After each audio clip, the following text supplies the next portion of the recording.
Hello students, आज हम लोग बात करेंगे introduction and different techniques of pharmaceutical analysis की। आपके सेमेस्टर में पहले सेमेस्टर में आपके फार्मास्यूटिकल एनालिसिस एक सब्जेक्ट है। तो फार्मास्यूटिकल एनालिसिस के अंदर के कंटेंट को या अंदर यूनिक चैप्टर को पढ़ने से पहले हमको ये पता होना चाहिए कि हमारे सब्जेक्ट का क्या मतलब है। ठीक है, तो फार्मास्यूटिकल एनालिसिस सब्जेक्ट में फार्मास्यूटिकल का मतलब आपको पता है, रिलेटेड टू फार्मा प्रोडक्ट्स। ठीक है, लेकिन एनालिसिस का मतलब यहाँ पर क्या है? एनालिसिस का हिंदी में मतलब होता है विश्लेषण करना। ठीक है, चलिए अब हम बात करते हैं आगे। तो सबसे पहले तो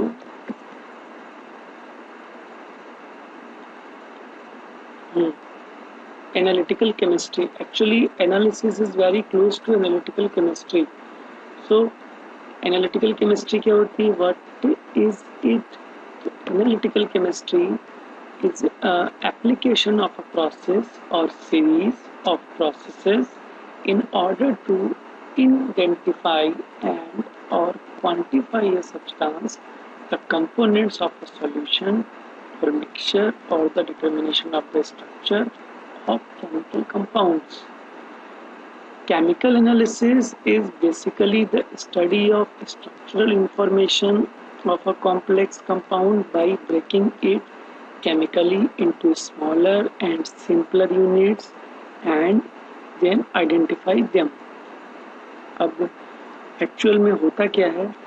किसी भी प्रोसेस से जब हम डिफरेंट कंपाउंड्स को सिंथेसाइज करते हैं या उनको हम आइडेंटिफाई करते हैं, तो आइडेंटिफाई करने में क्या है, अब हमको यहाँ पर दो चीज़ें पता होनी चाहिए कि जो कंपाउंड हमने आइडेंटिफाई किया है या जो हमने सिंथेसाइज किया है उस कंपाउंड की क्वांटिटी क्या है। ठीक है, तो क्वांटिटी का जो एस्टिमेशन हम करेंगे it is quantity, quantify a substance. तो अगर हम क्वांटिटी का अगर हम एस्टिमेशन करेंगे तो वो भी हमारा एनालिसिस में आएगा। अब जो कंपाउंड हमने आइडेंटिफाई किया है या उसको जो हमने आइसोलेट किया है उस कंपाउंड की क्वालिटी कैसी है। क्वालिटी का मतलब है यहाँ पर उसका कलर कैसा है, उसका ओडर कैसा है, उसकी फिजिकल स्टेट कैसी है। तो इसका जो हम लोग स्टडी करेंगे वो करेंगे क्वालिटेटिव एनालिसिस में। ठीक है, तो बेसिकली चाहे हम किसी भी कंपाउंड की सॉल्यूशन है या मिक्सचर है, ठीक है, अब उसमें से हमें डिफरेंट कंपाउंड्स को सेपरेट आउट करना है, तो सेपरेशन, आइडेंटिफिकेशन, तो ये जितनी भी चीज़ें हैं ये सारी की सारी जो स्टडी हम लोग करते हैं वो एनालिटिकल केमिस्ट्री में करते हैं। ठीक है, and analytical chemistry is very close to analysis. Analytical chemistry में हम लोग एनालिसिस ही करते हैं, बट नाम इसको एनालिटिकल केमिस्ट्री इसलिए दे दिया गया है क्योंकि एनालिसिस जो है वो पूरे का पूरा जो उसका जो पैटर्न है या उसका जो बेसिस है वो पूरा का पूरा केमिस्ट्री पैटर्न पर है। ठीक है, इसीलिए हम उसको एनालिटिकल केमिस्ट्री भी कह देते हैं। Next, classification of analytical chemistry. चाहे हम इसको एनालिटिकल केमिस्ट्री कहें या एनालिसिस कहें, बात एक ही है। ठीक है, so depending upon the site of approach of the given substance, chemical analysis और analytical chemistry may be of two types. First is qualitative analysis and second is quantitative analysis.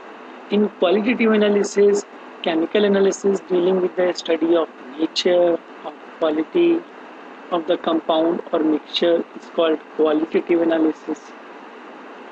Qualitative analysis involves the identification of constituent radicals present in the inorganic mixture and presence or absence of particular element, functional group, etc. in an organic compound. It also involves the study of properties of the given compound such as melting point, boiling point, etc. So, अब यहाँ पर जैसा लिखा भी हुआ है, it gives information about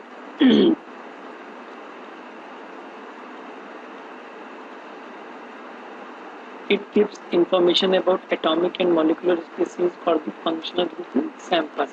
ठीक है, जैसे हमने एक रिएक्शन लगाई, ठीक है, अब जब रिएक्शन लगाई, केमिकल रिएक्शन हमने लगाई, तो ए से ए की बी के साथ रिएक्शन हुई, हमको सी मिला।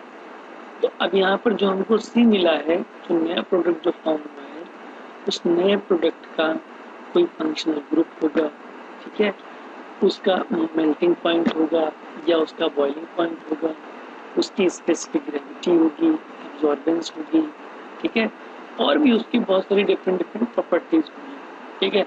तो वो सारी जो उसकी प्रॉपर्टीज हैं, उनकी जो स्टडी है वो कहीं ना कहीं क्वालिटेटिव एनालिसिस में करते हैं। क्वालिटेटिव का मतलब यहाँ पर क्या है, क्वालिटी से, यानी कि उसके गुण से। अब किसी का गुण क्या है तो हम लोग कैसे पता करेंगे, उसका कलर कैसा है, उसका स्टेट कैसा है, उसका नेचर कैसा है। तो ये सारी जो स्टडी है वो क्वालिटेटिव में आएगी, मतलब हम उसकी क्वालिटी के बारे में बता रहे हैं, ठीक है। So when we talk about quantitative analysis deals with the determination of nature of the constituents of a given sample and how much of each of the constituents or of a specified constituent is present. When a completely unknown sample is presented to an analyst, the first requirement is usually to ascertain what substances are present in it. This fundamental problem may sometimes be encountered in the modified form of deciding what impurities are present in a given sample. The solution of such type of problem lies in the area of qualitative analysis. तो basically अगर suppose करो हमने पता किया कि इसमें functional group है, या हमने पता किया कि कोई मिक्सचर है, उस मिक्सचर के अंदर जो है वो क्लोरीन प्रेजेंट है, ठीक है। अब वो क्लोरीन जो है वो प्रेजेंट है, उसकी क्वांटिटी क्या है, आइदर 1 है, 2 है, 3 है, 4 है, 5। तो जो उसका जो नंबर ऑफ है, मतलब उसकी क्वांटिटी से जो नंबर है, वो क्वांटिटी का एस्टिमेशन हम लोग क्वांटिटेटिव एनालिसिस में करेंगे, ठीक है। Quantitative analysis gives relative amount of one और more of the analysed in numerical terms. Quantitative analysis के जो रिजल्ट्स होंगे वो हमेशा एक क्वांटिटी में होंगे। क्वांटिटी का मतलब यहाँ पर ये है कि कोई ना कोई न्यूमेरिकल टर्म्स उसमें मेंशन होगा, ठीक है। जैसे अब इस क्वांटिटेटिव एनालिसिस का जो एप्लीकेशन है, जो उसका जो यूज है, वो आज के टाइम में वाइड है। जैसे हमारे पास एक मिक्सचर है, ठीक है, उस मिक्सचर में ए और बी दो कंपोनेंट प्रेजेंट हैं। अगर ए की क्वांटिटी हमको पता है कि इसमें 90% ये होना चाहिए, तो जब हम बी को, क्या हम बी को एस्टिमेट नहीं कर सकते? बिल्कुल कर सकते हैं, ठीक है। और हमको नहीं भी पता है तब भी हम एस्टिमेट कर सकते हैं दोनों को बाई केमिकल एनालिसिस के थ्रू, ठीक है। आगे बढ़ते हैं। तो अब यहाँ पर क्या है कि जो एनालिसिस हम लोग करते हैं या जो एनालिटिकल मेथड्स होते हैं वो कई टाइप के होते हैं। जैसे विश्लेषण की बात है, एनालिसिस करने के बाद एनालिसिस हम किसी भी उसमें कर सकते हैं। केमिकल मेथड्स के थ्रू भी हम लोग एनालिसिस कर सकते हैं, फिजिको केमिकल मेथड्स के थ्रू भी हम लोग एनालिसिस कर सकते हैं, माइक्रोबायोलॉजिकल मेथड्स के थ्रू भी एनालिसिस कर सकते हैं, और बायोलॉजिकल मेथड्स के थ्रू भी हम लोग एनालिसिस कर सकते हैं। अब यहाँ पर अगर हम बात करें कि हमको अपने सेमेस्टर में, इस सेमेस्टर में कौन से मेथड्स को ज़्यादा पढ़ना है, तो हमको पढ़ना है यहाँ पर है केमिकल मेथड्स ऑफ एनालिसिस, ठीक है। और कहीं कहीं पर physico chemical methods of analysis भी हमको पढ़ना है। माइक्रोबायोलॉजिकल मेथड्स का मतलब यहाँ पर ये है कि हमारे पास कोई बायोलॉजिकल सैंपल है, सीरा है, वैक्सीन या प्लाज्मा है, तो वहाँ पर हम उसमें जो फर्दर टेस्ट करते हैं वो सारे के सारे माइक्रोबायोलॉजी लैब में होते हैं। तो वहाँ पर जो मेथड्स हम लोग अप्लाई करते हैं वो माइक्रोबायोलॉजिकल मेथड्स होते हैं, ठीक है। इसी तरीके से बायोलॉजिकल मेथड की अगर हम बात करें तो बायोलॉजिकल मेथड्स कौन कौन से होते हैं। सपोज करो कि हमने कुछ एंटी कैंसर कंपाउंड्स को डिज़ाइन किया, या हमने पेन किलर्स को हमने डिज़ाइन किया, हमने उनको सिंथेसाइज किया। अब वो पेन किलर जो हमने जो डिज़ाइन किया या हमने जो सिंथेसाइज किया है वो पेन रिलीविंग प्रॉपर्टी रखते हैं या नहीं रखते हैं। तो सेलेक्टिव बायोलॉजिकल मेथड्स हैं जिनके द्वारा हम लोग उस पर बायोलॉजिकल एक्टिविटी इवेलुएट करेंगे, जिसके थ्रू हम ये पता करेंगे कि हमने जिस पर्पस के लिए हमने फर्दर कंपाउंड को डिज़ाइन किया है, सिंथेसाइज किया है, वो उसके लिए अप्रोप्रिएट है या नहीं है, ठीक है। अब केमिकल मेथड्स की अगर हम बात करें तो तो बेसिकली जो केमिकल मेथड्स हैं वो 3 टाइप के होते हैं। First is volumetric, second is gravimetric and third is gasometrical methods. Basically हमको जो अपने इस सेमेस्टर में सबसे ज़्यादा फोकस करना है, जो पढ़ना है, वो वॉल्यूमेट्रिक और ग्रेविमेट्रिक एनालिसिस को हमें ज़्यादा पढ़ना है। अब वॉल्यूमेट्रिक एनालिसिस जो है वो basically neutralization titration, non aqueous titration, precipitation titration, डॉक्स टाइट्रेशन, कॉम्प्लेक्सोमेट्रिक टाइट्रेशन, इनमें क्लासीफाई होता है। अब जब आप अपने सिलेबस को आप देखोगे तो आप सिलेबस में नोटिस करोगे न्यूट्रलाइजेशन टाइट्रेशन के नाम से चैप्टर है, नॉन एक्वस के नाम से चैप्टर है, प्रिसिपिटेशन के नाम से चैप्टर है, रेडॉक्स के नाम से चैप्टर है, कॉम्प्लेक्सोमेट्रिक टाइट्रेशन के नाम से चैप्टर है। तो कहीं ना कहीं जो केमिकल मेथड्स के जो टाइप्स हैं वो हर एक इंडिविजुअल टाइप आपका एक सिंगल चैप्टर बन रहा है या यूनिट बन रहा है। ठीक है, इन्हीं के बारे में आपको इस पूरे सेमेस्टर में पढ़ाई करनी है। ठीक है, मेरे हिसाब से मुश्किल नहीं होनी चाहिए। क्यों? हमने एक मेथड लिया, सारे के सारे क्या हैं? सारे के सारे केमिकल मेथड्स के सबटाइप्स हैं। ठीक है, अब जब सारे के सारे कहीं ना कहीं लिंक्ड एनालिसिस से, तो जैसे हम अगर बात करें न्यूट्रलाइजेशन टाइट्रेशन की, तो न्यूट्रलाइजेशन क्या होता है? हम लोगों ने बहुत पहले पढ़ा था क्या, जब एसिड की किसी भी बेस के साथ रिएक्शन कराते हैं तो सॉल्ट का फॉर्मेशन होता है। इस टाइप की जो रिएक्शंस होती हैं उनको न्यूट्रलाइजेशन रिएक्शंस कहते हैं। ठीक है, तो न्यूट्रलाइजेशन टाइट्रेशन में क्या होगा? एसिड की बेस के साथ टाइट्रेशन होगा तो सॉल्ट का फॉर्मेशन होगा। इस तरीके की जो रिएक्शंस हैं वो न्यूट्रलाइजेशन टाइट्रेशंस के अंदर आती हैं। नॉन एक्वस का मतलब क्या है? शब्द से ही स्पष्ट है। एक्वस का मतलब होता है वाटर से, मतलब नॉन एक्वस, नॉन वाटर, हमें वाटर का यूज नहीं करना है इस टाइप की रिएक्शंस में या इस टाइप की एनालिसिस में।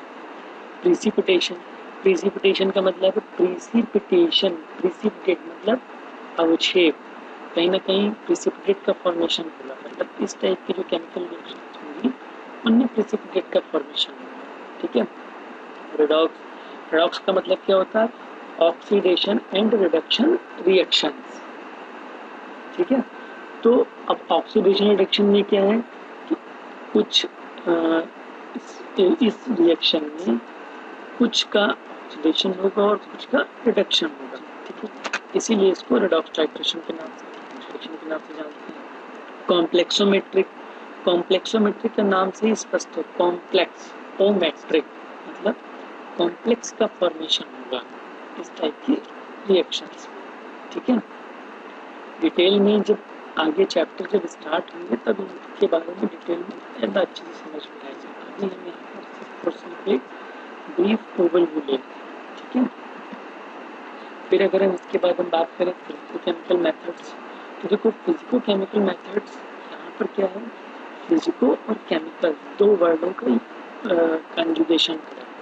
केमिकल का मतलब तो हमें पता है कि कहीं ना कहीं किसी न किसी केमिकल का यूज कर रहे हैं। फिजिको का मतलब ये है कि कहीं ना कहीं हम यहाँ पर का भी अप्लाई कर रहे हैं, मतलब कहीं ना कहीं वो जो है वो इलेक्ट्रिक के भी यहाँ पर है, इंस्ट्रूमेंट के भी यहाँ पर है। ठीक है, जैसे पोटेंशियोमेट्री है, कंडक्टोमेट्री है, वोल्टामेट्री है, पिल्रीमेट्री है। ठीक है, टर्बिडोमेट्री है, नेफ्लोमेट्री है, रेफ्लेक्टोमेट्री है, पोलरीमेट्री है, मास स्पेक्ट्रोमेट्री है। इसमें से हमें सब नहीं पढ़ने, इसमें से हमें कुछ सेलेक्टिव पढ़ने जो हमारे सिलेबस में मेंशन होंगे। जैसे पोटेंशियोमेट्री है तो पोटेंशियोमेट्री में पोटेंशियोमीटर का यूज होता है। मेजर क्या करते हैं इसमें? इलेक्ट्रिकल पोटेंशियल, एक फिजिकल प्रॉपर्टीज होती है कंपाउंड्स, उसको हम इसमें मेजर करते हैं। कंडक्टोमेट्री में हम लोग कंडक्टेंस को मेजर करते हैं। ठीक है, इसमें स्पेक्ट्रोमीटर का यूज होता है। ठीक है, इसी तरीके से बाकी लिखी हुई है। इसमें जो जो हमारे सिलेबस में लिखी है, जो नेसेसरी होगा हम लोग सिर्फ वही पढ़ेंगे। ठीक है, फिर इसके बाद माइक्रोबायोलॉजिकल मेथड्स और बायोलॉजिकल मेथड्स के बारे में हमने पहले बात करी है। माइक्रोबायोलॉजिकल मेथड्स क्या होते हैं और बायोलॉजिकल मेथड्स क्या होते हैं। तो ये इन शॉर्ट में different techniques of pharmaceutical analysis हैं। ठीक है, अब ये क्या है? एक बेसिक ओवरव्यू है। जब हम लोग इसके बाद आगे जब बात करेंगे तो एक एक एनालिसिस के मेथड को एक एक चार्ट ही बनता है यही, और फिर हम इसको फर्दर उसके प्रिंसिपल, उसके इंस्ट्रूमेंटेशन एंड उसके एप्लीकेशन पर बात करेंगे, फोकस करेंगे। जितनी भी एनालिसिस की जो टेक्निक्स है उनमें मेनली पढ़ना क्या है, पढ़ना है सबसे पहले हमें उसका प्रिंसिपल कि उसके वो किस बेसिस पर काम करती है, दूसरा उसका वर्किंग कि वो कैसे काम करती है, और तीसरा उसका एप्लीकेशन। एप्लीकेशन का मतलब है किस तरीके की ड्रग्स के लिए इस टाइप के एनालिसिस का जो मेथड है वो अप्रोप्रिएट है, या किस ड्रग का एस्टिमेशन या किस ड्रग का हम एनालिसिस किस मेथड से कर सकते हैं। ठीक है, इसकी स्टडी हमें एनालिसिस में करनी है। ओके, तो आज के लिए